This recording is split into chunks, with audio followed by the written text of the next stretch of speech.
परम पूज्य श्री साहिब जी, पूजनीय संत श्री प्रशांत साहब, सम्माननीय नीनावे साहब, भक्तिमयी कविता बहन जी और प्रिय विभांश जी, हमारे जीवन में सुख दुख ये दो अंग हैं और ये आते रहेंगे, सबके आते हैं। और ये सुख दुख दोनों मान्यता मात्र हैं। जिसको हम सुख समझते हैं कोई उसको कुछ नहीं समझता है, उसके लिए आकर्षित नहीं है।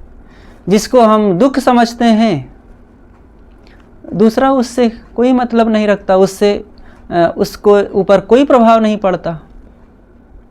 सुख दुख क्या है? ये लगता है कि बहुत बड़ी बात है, लेकिन हमारे स्वरूप के मूल रूप में वो कुछ नहीं है। धन का मिल जाना सुख है, पुत्र का मिल जाना सुख है, बड़े पद का मिल जाना सुख है, और किसी प्रकार की उपलब्धि हो जाना ये सुख लगता है। जीव के लिए क्या है? अनादिकाल से कितना धन पाए, कितना पुत्र पाए, कितना पद पाए, कितना अधिकार पाए, कितना नाम पाए, कितने रूप पाए, आज कुछ नहीं है। इसी जीवन में हम क्या क्या पाए कुछ पता नहीं, सब पानी की धारा की भांति बह गया, सब छूट गया। ऐसे दुख भी, कितने दुख आए चले गए। और इस जीवन के एक छोटे से घेरे में हम जानते हैं कि क्या क्या दुख मिला। और जब जब वो दुख आई, वो प्रतिकूलताएं आई, तो ऐसा लग रहा था कि अरे अब ये दिन कैसे कटेंगे, और ये दिन जीवन में कभी नहीं भूलेंगे। इतनी तकलीफ तो भला और कौन सहा होगा, हमारे ऊपर ऐसी आफत आ गई। अब आज बीत गया, वो भूल गया, अब कुछ नहीं लगता। अपने बीते हुए समय में ही याद करें कि जब जब अमुक अमुक परिस्थिति आई थी तो ऐसा लग रहा था कि ये दिन अब नहीं भूलेंगे कभी। हमारे जीवन के ये बहुत ही दुखद क्षण रहे और बहुत कष्ट हुआ। कुछ नहीं, आज सब बीत गया। इसलिए भय नहीं होना चाहिए। आते हैं चले जाते हैं बादल, कोई टीका थोड़े रहता है। देखो आंधी आती है जब, तो सबको झकझोर देती है, पेड़ों को हिला देती है और अनेक चीज़ें उड़ा देती है। अगर आदमी भी सावधान न रहे तो वह को उठा के पटक देती है और धूल धूर्षित चारों तरफ कर देती है। लेकिन आंधी कितनी देर रहती है? अधिकतम 10 मिनट, 20 मिनट, आधा घंटा, बहुत रही तो थोड़ी देर आती है चली जाती है। लेकिन सामान्य वायु वो सब समय रहता है। सामान्य वायु से ही सबका जीवन चलता है और यही सब समय रहता है। ऐसे ही बीच बीच में आई हुई प्रतिकूलताएं आंधी है, वो थोड़ी देर रहेंगी, घबराए ना उसमें, और चली जाएंगी। और सामान्य वायु जिसमें देखो हम चलते हैं, काम करते हैं, लोगों के घर आते जाते हैं, फैक्ट्री, दुकान, ऑफिस, खेत बाड़ी, जहाँ भी जाना आना होता है, सामान्य वायु में ही काम करते हैं, जीते हैं, आते जाते हैं। लेकिन इसमें इसका मूल्य नहीं है। जब दुख आता है तो बड़ी घबराहट होती है, तो उसमें भी ना घबराए। जो सुख दुख में उलझा है वह जीवन हार गया है, और जिनको सुख दुख झूठे हैं वह भव से पार गया है। ये थोड़ा थोड़ा लगता रहेगा सुख दुख, और आते जाते रहेंगे। अब किसे दुख कहें, किसे सुख कहें? जैसे कि कोई व्यक्ति चल रहा था, बहुत देर से चलते चलते थक गया, अब उसका मन हो रहा था कहीं बैठने को मिल जाए तो बहुत अच्छा होता। तो चलने में अब दुख लग रहा था, अब बैठ गया, तब बड़ा आराम लगा। अरे अब आराम मिला, बहुत पैर थक गए चलते चलते। अब वही व्यक्ति बैठा रहा है, अगर 2 घंटा बीत जाए, अब बैठे बैठे दुख शुरू हो जाएगा। तब मन होगा कि लेट जाते तो ठीक रहता। अब लेट गया, बिस्तर मिला, लेट गया, अब लेट गया तो बड़ा आराम, बहुत रिलैक्स महसूस हुआ। लेकिन अब लेटा रहा अगर, नींद न आई और 2 घंटा कहीं बीत गए तो लेटे लेटे दुख शुरू हो जाता है। तब सोचता है खड़े हो जाते तो अच्छा होता, चले फिरे थोड़ा, तब चलने फिरने में सुख लगता है। देखो ये थोड़े थोड़े में सुख दुख बदलता है। एक व्यक्ति की ज़मीन थी और उसमें वो बोता था, काम करता था, फसल लगाता, सब्जियां लगाता, आराम से ज़िंदगी कट रही थी। तो एक दिन की बात ये सुनाई पड़ी कि इधर से नहर निकलने वाली है। अब बहुत परेशान, हमारी सारी ज़मीन चली जाएगी नहर में, बहुत दुखी। लेकिन नहर आई, खुदाई शुरू हो गई और लेकिन उससे एक लंबी रकम मिली, मुआवजा के रूप में बहुत मोटी रकम मिली। एकदम खुश हो गया, अब ज़मीन चली जाए कोई हर्ज नहीं, अब पैसा मिल गया। अब पैसा को संभाल के रखता है, अब बैंक में धर दिया। अब कहीं पैसा को कोई इधर उधर करने लगे तब फिर वहाँ दुख शुरू हो जाए। तो ऐसे हमारी ये मनोवृत्ति जहाँ जहाँ रुक जाती है, जिस जिस को अपना लेती है, जिस जिस के प्रति मान्यता बना लेती है, वहाँ वहाँ दुख शुरू हो जाता है। एक बच्चा था, उसको बिच्छू ने डंक मार दिया। तो किसी ने आकर के बताया कि तुम्हारे बेटे को बिच्छू ने डंक मार दिया। और बच्चा बहुत ज़ोर ज़ोर से चिल्ला रहा था और माता दौड़ी दौड़ी आई चिल्लाते हुए रोते कि मेरे बच्चे को बिच्छू ने डंक मार दिया। और चिल्लाते हुए आई, जैसे बाहर आई देखी कि मेरा बच्चा ही नहीं, वो दूसरे का बच्चा है। चुप, अचानक उसका रोना चिल्लाना बंद हो गया। किसी ने कहा कि अरे भाई देखो तो उसका हार्ट तो नहीं फेल हो गया, इतना रो रही थी। तो लोग आए देखे, कहा नहीं हार्ट नहीं फेल हो गया, ममता फेल हो गई, उसका बच्चा नहीं था इसलिए चुप हो गया। देखो बच्चा है कोई, बिच्छू ने भी डंक मारा है और रो भी रहा है, लेकिन जब तक ये ममता थी कि मेरा बच्चा है तब तक दुख था। और जैसे पता चला कि मेरा बच्चा नहीं है किसी और का है, दुख खत्म। दूसरी पड़ोसिन थी, वो देखी तो वो रोने लग गई, इसका रोना बंद हो गया। ऐसे जीवन भर ये चलता रहता है। इसलिए पहले से सावधान रहें कि ये सुख दुख दोनों झूठे हैं, कुछ साथ रहेगा नहीं। जिस शरीर को सजाने में जवानी में कहीं ऐसा लगता था कि इसका सौंदर्य घट न जाए, देखते देखते वो जवानी भी चली जाती है, सौंदर्य भी चला जाता है। जिस पढ़ाई को पढ़ते पढ़ते ऐसा लग रहा था परीक्षा में कहीं फेल ना हो जाए, और पढ़ाई का समय बीत जाता है, फेल पास का समय भी निकल जाता है, वो सारे सुख दुख भी चले जाते हैं और कुछ नहीं रहता। फेल हो जाते तो भी कोई हानि ना होती, पास हो जाते तो भी कोई लाभ ना होता। आप लोगों ने सुना होगा कि बहुत से ऐसे बड़े ओहदे पर पहुँचे हुए लोग हैं और बहुत उपलब्धियों को हासिल किए जो फेल ही रहे, ज़्यादा पढ़े लिखे नहीं थे। अब्दुल कलाम साहब जो हमारे देश के एक गणमान्य पद पर पहुँचे, महामहिम हुए और मिसाइल मैन कहलाते हैं और बहुत बड़े वैज्ञानिक इस देश के, पूरी दुनिया में इस भारत देश का नाम उन्होंने किया, वो ज़्यादा पढ़े लिखे नहीं थे। आइंस्टाइन, अल्बर्ट आइंस्टाइन, वो भी बहुत ज़्यादा पढ़े नहीं थे और दुनिया के एक बहुत बड़े वैज्ञानिक थे। न्यूटन बहुत बड़े वैज्ञानिक थे, वो भी बहुत ज़्यादा पढ़े नहीं थे। और ऐसे अनेक लोग, धीरू भाई अंबानी, वो टोकरी में सिर पर रख करके माल टोकरी में भर करके और बेचने वाले थे कभी, और आज उन्हीं के बच्चे उद्योगपति, अरबपति हैं। लेकिन फिर भी वो लड़ रहे हैं। दोनों भाइयों के आपस में धन के बंटवारे को लेकर के बहुत बड़ा विवाद हो गया था। कई अरब वो पाए, कई अरब ये पाए। मान लो 1, 2, 4 करोड़ किसी को ज़्यादा हो गया तो क्या भूखे मर जाते क्या जिसका कम हुआ था? लेकिन इसी बात को लेकर के आपस में टकराव हो गया था। तो कुछ नहीं, ये सुख दुख सब बहुत क्षणिक है। असली सुख है मन की शांति, सुंदर स्वभाव, अच्छे आचरण। हर इंसान को अच्छा आचरण, अच्छा स्वभाव, अच्छी आदत ये बनाना हमारे जीवन की मुख्य चीज़ है। इसलिए ये दुख सुख के सारे पाशों को साइड कर देने की ज़रूरत है। कुछ साथ रहता नहीं है। जो सुख दुख में उलझा है वो जीवन हार गया है। जिनको सुख दुख झूठे हैं वो भव से पार गया है। कुछ साथ रहता नहीं, सब बदल जाता है। क्षण भर में कुछ का कुछ हो जाता है। इसलिए कहीं भी अपने मन को उलझाना नहीं है। ये संसार की चीज़ें आने और जाने वाली होती हैं और कहीं भी अपने मन को बांध कर रखना नहीं। साधना करे, संतों की संगति करे, स्वाध्याय करे और अपने मन को पहचाने। सबसे बड़ी उपलब्धि है मन की शांति।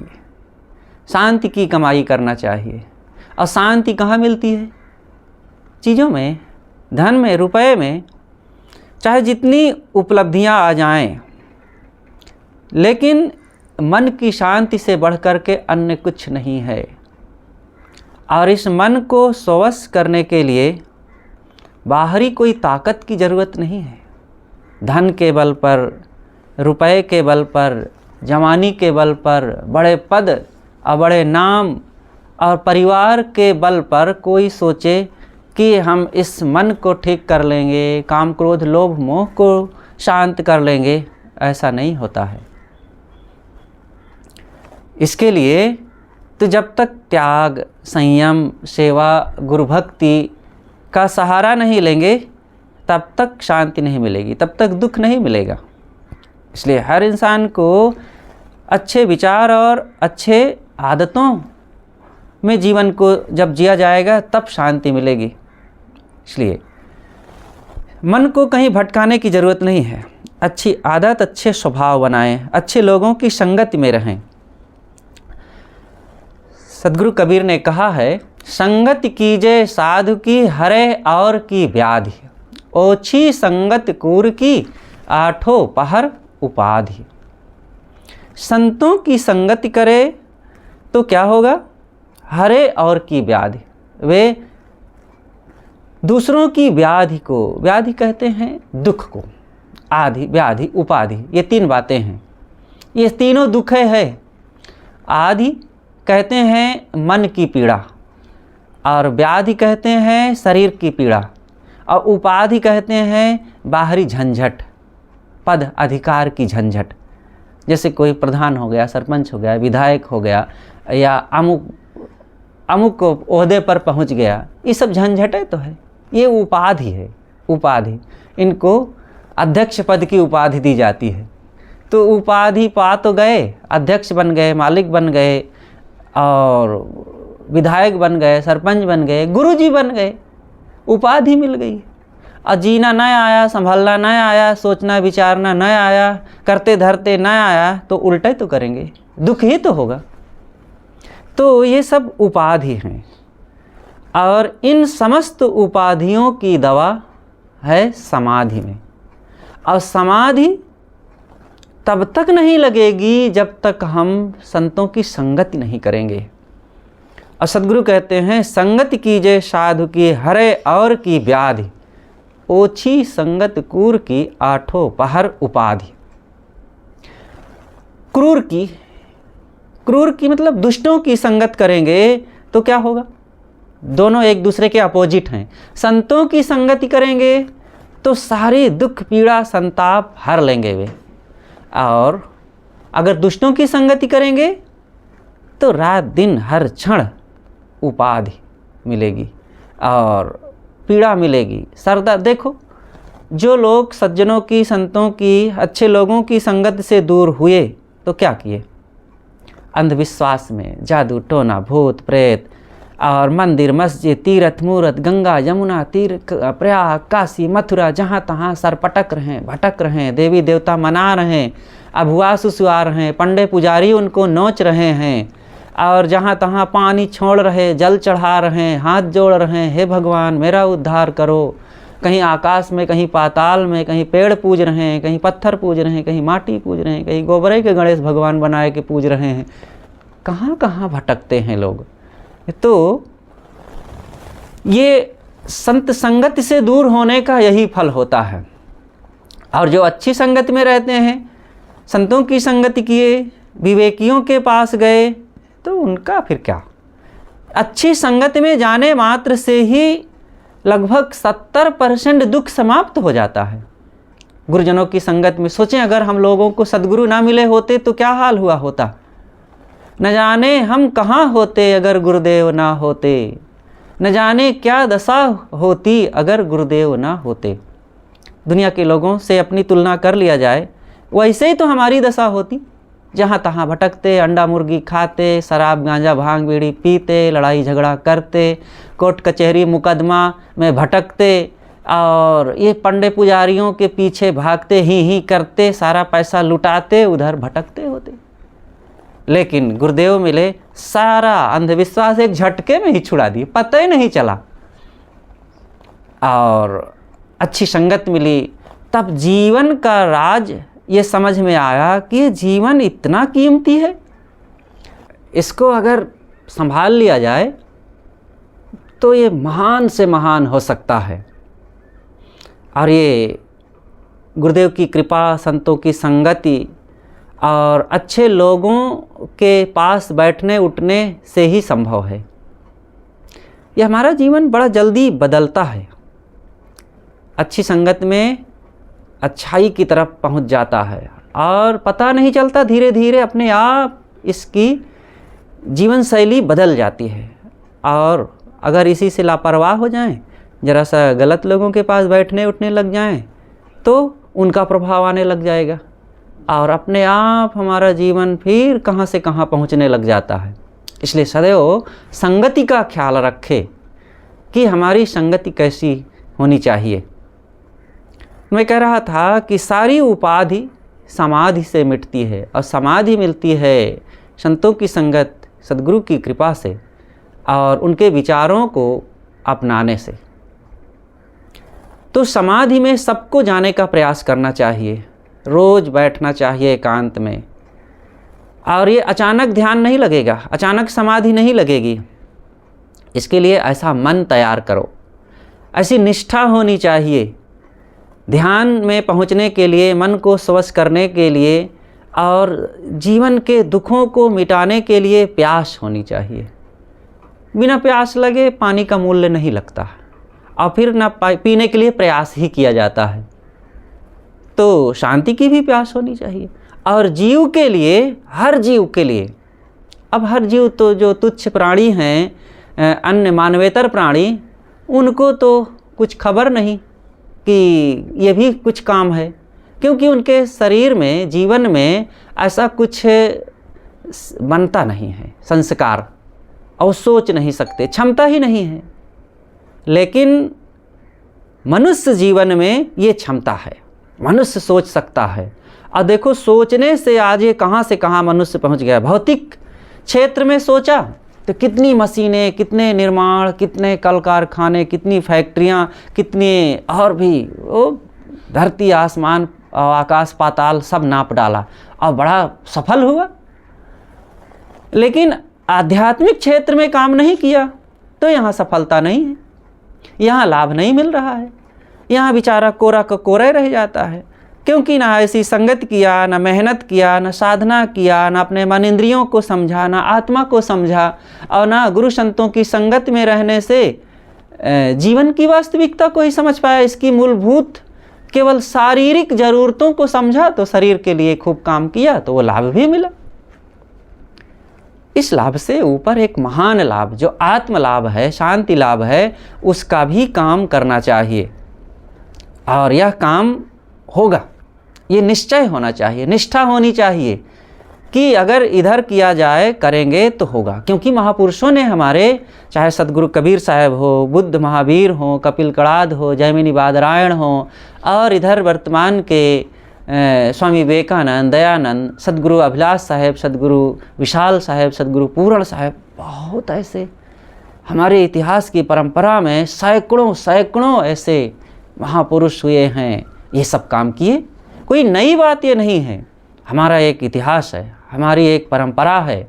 और इस परंपरा को भी देख करके हमें अपने जीवन को ऐसे गढ़ने का प्रयास करना चाहिए। हम भी ये काम कर सकते हैं, क्यों नहीं कर सकते। हम जब देखते हैं कि एक व्यक्ति इंजीनियर हो सकता है तो हम भी इंजीनियरिंग की पढ़ाई करते हैं, मेहनत करते हैं, खर्चा करते हैं, समय देते हैं, हो जाते हैं। एक व्यक्ति वकील हो जाता है तो कमाता है, तो हम भी अपने बच्चे के लिए कहते हैं कि बेटा तुम भी वकालत सीखो, पढ़ो, और वो हो जाता है, कमाता है। एक राजनीति में काम करता है तो हम भी प्रयास करते हैं और राजनीति में चले जाते हैं, हो जाते हैं, किसी भी दिशा में।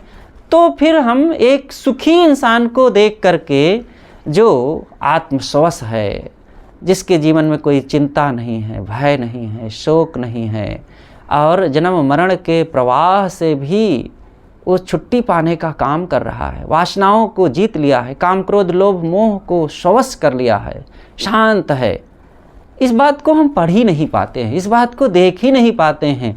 लोग कहते हैं ये भी कोई काम होता है, धन रुपया पैसा बटोरना, बड़ा ज़मीन और प्रॉपर्टी मकान इकट्ठा कर लेना, बाल बच्चे हो जाना, सुंदर पति पत्नी गाड़ी मोटर प्राप्त कर लेना, ये काम लगता है, ये उपलब्धि लगती है, ये धन लगता है, ये लाभ लगता है। लेकिन मन की शांति ये कोई लाभ है? और इधर ये नहीं लगता तो इधर कोई काम ही नहीं करता, ऐसी संगति नहीं करते, ऐसा पुरुषार्थ नहीं करते, और बाहर का सारा लाभ पाते हुए फिर इसीलिए वे जीवन भर बेचारे समय समय से रोते हैं और मरते समय भय चिंता शोक में ही जलते हुए चले जाते हैं। और उसी के पीछे फिर पुनरपि जननम पुनरपि मरणम पुनरपि जननी जठरे शयनम की दशा होती है। बार बार जन्मना, बार बार मरना, बार बार माँ के गर्भ में जाना, और ये दुख कभी छूटता नहीं है, चाहे जितनी भौतिक उपलब्धियाँ हो जाएं। लेकिन आज बहुत मान लो पढ़ लिए, बहुत बड़े विद्वान हो गए, और हो करके दुनिया भर का सिर में बोझ, प्राणी पदार्थों में सुख की जो लालसा है और वो निश्चयता बनी हुई है, इनको समझे और त्यागे। चीज़ों में कहाँ सुख है? चीज़ों में सुख होता तो चीज़ों को प्राप्त हुए लोग सुखी होते। तो इस निश्चय को बदले। वस्तुतः सुख है स्वरूप विचार में, स्वरूप स्थिति में, इसीलिए ध्यान किया जाता है। ध्यान करें। अरे ध्यान का लाभ निश्चय होना चाहिए। सामान्य लोगों की क्या बात कहें, सामान्य साधकों के मन में भी ये भ्रम बना रहता है कि कहीं मन शांत होता है। नहीं, मन नहीं शांत होता होगा। मैंने करके भी देख लिया, इतने दिन किया, 1 महीना 2 महीना से ध्यान कर रहा हूँ, मन शांत ही नहीं हो रहा है। मन शांत नहीं होता होगा। बहुत लोग, कितने साधु सन्यासी लोग भी ऐसा भ्रम में रहते हैं जीवन भर कि मन शांत होता ही नहीं। लेकिन ये निश्चय समझना चाहिए कि मन शांत होता है। अन्य कामों के लिए हमने मेहनत किया तो काम हुआ, तो उसको हम जान गए, अनुभव ज्ञान उसे कह रहे हैं कि अनुभव है हमारा, ये काम हुआ। हम राजनीति को जान लिए, अंग्रेजी हिंदी गणित को समझ लिए, ये होता है ऐसा। लेकिन ध्यान का काम, साधना का काम, मन इंद्रियों की स्वस्थता का काम कितना किए हैं? बस थोड़ा सा करके वही बंदर बीज की भांति काम हमारा रहा। एक बंदर था, वो किसानों को देखा बगीचा में कि ये लोग बीज बो रहे हैं और फिर खेती होती है, खूब काटते हैं, खूब खाने को पाते हैं, हम लोग भी बोएंगे। तो वो भी किसी किसान के यहाँ से कुछ बीज चना का उखाड़ लाया और ज़मीन में गाड़ दिया, और फिर 2 घंटा के बाद खोद के देखते हैं कि उगा नहीं उगा। अरे फिर दबा दिया, फिर 4 घंटे के बाद खोद के देखते हैं उगा नहीं उगा। अच्छा, अब फिर दबा देते हैं। ऐसे वो करते रहें तो चाहे 4 साल तक करते रहें, 2-2 घंटा 4-4 घंटा में उखाड़ करके देखेंगे तो कभी उगेगा बीज? ऐसे ही हम लोग थोड़ी देर साधना कर लें, थोड़े दिन ध्यान कर लें, और वो भी बिना निश्चय से, बिना मन दिए, बिना समर्पण भाव लाए, बिना साधना किए, बिना मन इंद्रियों में स्वस्थता लाए और बिना उधर की पूरे सिस्टम को अपनाए, केवल प्रयोग करने से थोड़े हो जाएगा। ये कोई ऐसा प्रयोग नहीं है कि एक केमिकल को दूसरे में मिला दें और एक नई चीज़ बन जाए। ऐसा तुरंत थोड़े होगा, होगा ऐसे ही। लेकिन इसके लिए समर्पण भावना चाहिए, त्याग चाहिए, अध्ययन चाहिए, संगति चाहिए, और अपने जीवन को दुखों से बदलकर सुख की तरफ ले चलने का निश्चय चाहिए। मुझे बदलना है जीवन को, तब होगा। अब किया जाए। मैंने पहले ही कहा कि इसको धन के बल पर, घर के बल पर, जवानी के बल पर, बुद्धि के बल पर, पढ़ने के बल पर या और किसी पद अधिकार के बल पर मन को नहीं बदला जा सकता। मन को बदलने के लिए तो बस ऐसी संगत में लग करके शुरू कर दें अपने ही अंदर उठते हुए विकारों को, काम क्रोध लोभ मोह की हलचल जो है इसको शांत करना शुरू करें। कुछ लोग तो ये भी कहते हैं कि काम क्रोध लोभ मोह की वासनाओं को त्यागा नहीं जा सकता है। कैसे नहीं त्यागा जा सकता है? एक बीड़ी पीने वाला 50 साल से बीड़ी पी रहा है, लेकिन जिस दिन डॉक्टर ने मना कर दिया और उसके मन में भी निश्चय हो गया कि भाई बीड़ी नुकसानदायक है, तो छोड़ दिया कि नहीं? छोड़ देता है। आदमी के अंदर ताकत है त्याग की, वो जिस चीज़ के लिए सोच लेगा उसको छोड़ ही देता है। अरे छोड़ने की बात कहे तो शरीर को छोड़ देता है, जहर खा करके, फांसी लगा करके छोड़ देता है, घर को छोड़ देता है, बाल बच्चों को छोड़ देता है, पति पत्नी को छोड़ देता है, तो बीड़ी नहीं छूटेगी भला। तो जब बीड़ी की जिससे 50 साल से संबंध था उसको छोड़ दिया, तो एक काम क्रोध लोभ मोह इन वासनाओं को कैसे नहीं छोड़ा जा सकता? इनसे भी हमने मन में वो नाता ही नहीं तोड़ा है, निश्चय ही नहीं छोड़ा है कि इससे भी हम दूर हो सकते हैं, तो इसलिए नहीं छूट रहे हैं। तो कुछ साधकों के मन में भ्रम होता है कि इन वासनाओं की क्रिया को तो छोड़ा जा सकता है, तो क्या मन में उठ रहे संकल्पों को भी छोड़ा जा सकता है भला? यह भी छूट सकता है काम करे तो। देखो वही उदाहरण फिर से लीजिए कि जो व्यक्ति 50 साल से तंबाकू खाता था और तंबाकू खाए बिना 2 घंटा रह पाना मुश्किल होता था, लेकिन अब किसी ने कहा कि नहीं ये सब गलत चीज़ है, सत्संग में गया, संतों के द्वारा सुना समझा सीखा तो समझ लिया कि अब गलत बात है। बहुत लोग होते हैं, बहुत लोग संतों की संगत में आकर के जिनका जीवन बहुत बिगड़ा हुआ था, शराब पीते थे, अंडा मांस खाते थे, झूठ बोलते थे और बीड़ी सिगरेट सब खाते पीते थे, तो वो छोड़ दिए। तो इसके भी मन में तंबाकू की आदत थी, संतों से सीखा और सुना तो तंबाकू खाना छोड़ दिया। अब कोई उसके सामने खाता है, हाथ में रख के ठोंक दिया, इतने से उसको बुरा लगता है। देखो जिसके बिना रह नहीं पाता था कभी 2 घंटा भी, अब कोई उसके सामने खाता है, ला के रख देता है, तब बुरा लगता है। इतना मन में निश्चय हो गया तो मन एकदम बदल गया। ऐसे ही ये हमारी शक्तियों को नष्ट करने के तमाम साधन हैं। ये मनोविकार ये छूटते हैं। ये दाल भात भोजन की भांति काम वासनाएं नहीं हैं, क्रोध की वासनाएं नहीं हैं। कुछ लोग कहते हैं कि ये कभी नहीं छूटती है, ऐसा नहीं, ये मनोविकार हैं। मनोविकार छूटते हैं और जब ये भी एक संस्कार है, देखे सुने भोगे का संस्कार, तो इसी संस्कार को अच्छे संस्कारों में बदल दिया जाए तो वो भी छूट जाएगा। जिसके मन में श्रद्धा भक्ति नहीं थी, अपने मन में अब वो निश्चय कर लिया कि नहीं मुझे सत्संग में जाना है, गुरुदेव के प्रति संतों के प्रति वो भक्ति भाव रखना है, क्योंकि यही करने से मेरे जीवन में बदलाव आएगा, तो कभी वो रूखा फीका मन, कभी वो संतों को बल्कि उल्टा पलटा कहता था, संतों को गाली भी देता था, आज वही संतों का भक्त बन जाता है।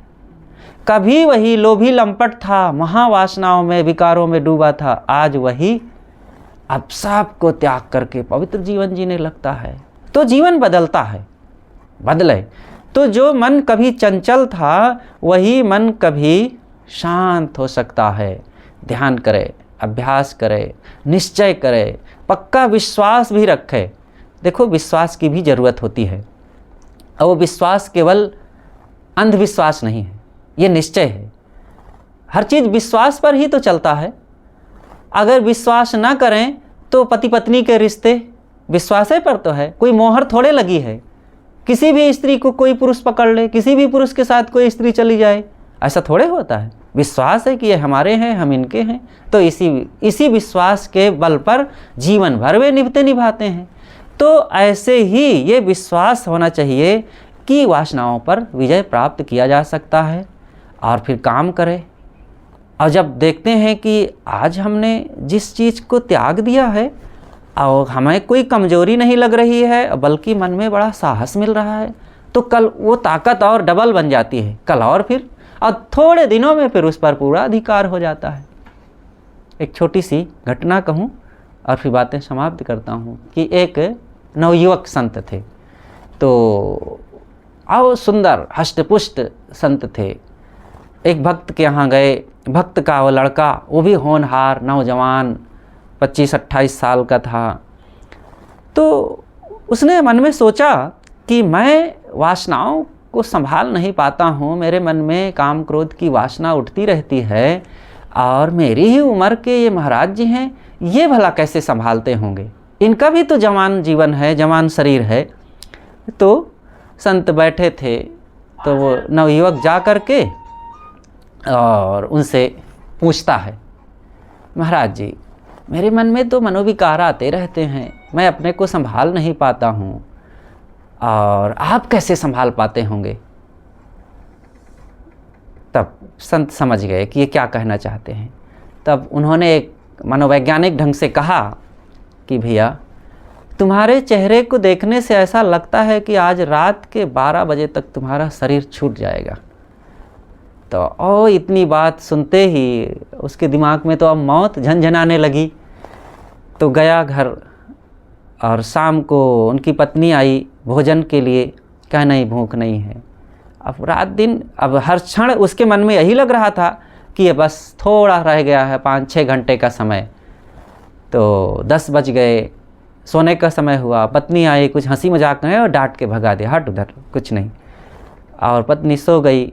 अपने को लग रहा है कि बस अब 2 घंटे रह गए हैं मौत आने में। 11 बज गए, 11:45 बज गए। अब लगा कि बस 15 मिनट का समय रह गया, मौत आने वाली है। 12 बज गए, नहीं मौत आई। 12:15 बज गए, 12:30 बज गए, मौत आई ही नहीं। 1 बज गया, 2 बज गया, मौत नहीं आई। तब उसे लगा कि अरे क्या हुआ, महाराज जी तो ऐसा कह रहे थे। फिर 4 बजा, उठा, नहाया धोया और महाराज जी के पास पहुंचा। महाराज जी आप कह रहे थे कि 12 बजे तक मेरी मौत हो जाएगी, लेकिन मौत तो नहीं आई।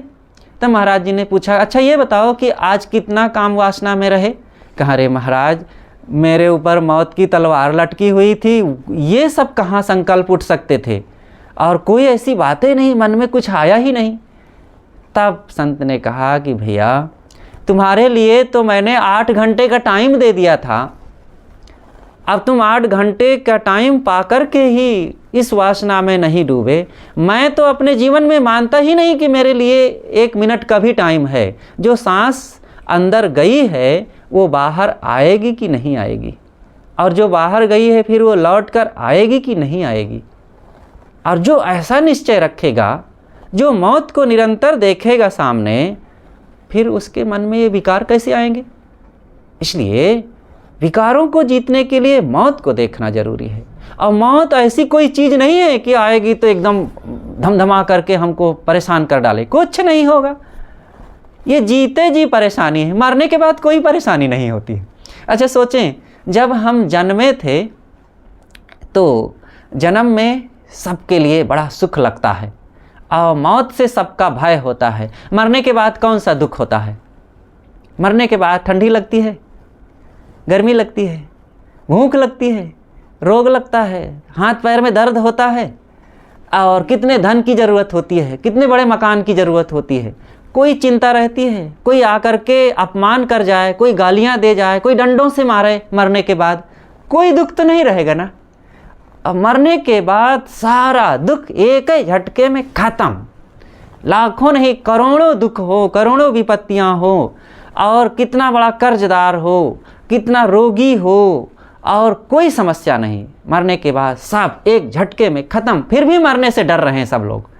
जिस मौत के बाद कोई दुख नहीं रहता, सारे दुखों का अंत हो जाता है, फिर भी मौत से भय। और जन्म के बाद क्या होता है। जन्म के बाद से सारा दुख शुरू होता है। जन्मे दुख की खाट में पड़े। अब जन्म हुआ तो मक्खी मच्छर काटेंगे, पेट दर्द, सिर दर्द, हाथ दर्द, दांत दर्द शुरू होगा, धन रुपए पैसे की ज़रूरत पड़ेगी, प्रिय का वियोग, अप्रिय का संयोग, बाघ भालू शेर चीता का डर, कहीं भूकंप आ गया तो, बिजली गिर गई तो, सांप बिच्छू का डर बना ही है, और गरीबी अमीरी का डर, रोग व्याधियों का भय, कुसंग का भय। अरे गिनती नहीं कर सकते कितना दुख। जन्म के बाद सारा शुरू, फिर भी जन्म से भय नहीं लगता, बल्कि बेटा जन्म लेता है तो थालियां बजाते हैं, उत्सव मनाया जाता है। उत्सव का दिन नहीं है। अब बेचारा जन्मा है, एक व्यक्ति, एक जीव को फिर जन्मा दिए, वो बेचारा 60-70 साल जितने दिन जिएगा, अब यहाँ घसीट घसीट के दुख में फटफटाए के बेचारा जीवन को बिताएगा और घसीटेगा और मरेगा।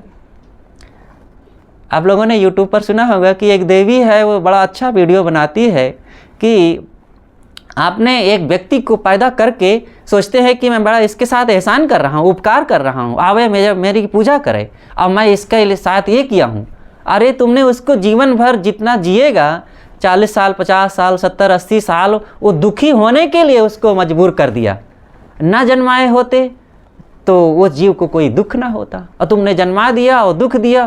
किसी को 1 घंटा के लिए दुख दो तो वो ज़िंदगी भर नहीं भूलता, ये मुझे 1 घंटा परेशान करके रखा है, 1 घंटा मुझे जेल में डाल रखा था, है ना। अब किसी को 70-80 साल, 100 साल के लिए इस दुख की खाट में, संसार के आंगन में पटक दो, वो उपकार की बात है, उपकार कहा जाता है।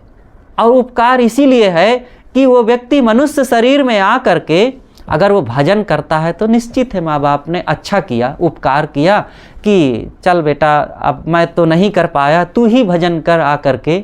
लेकिन ये भाव रख कर के कोई जन्म देता है क्या किसी को? लेकिन चलो कोई आके भजन करने लगा, साधना करने लगा, अपने जीवन के दुखों को मिटाने का काम करने लग गया, तो बहुत अच्छी बात है। तो कुल मिलाकर के ये काम करना ही ऊंची चीज़ है।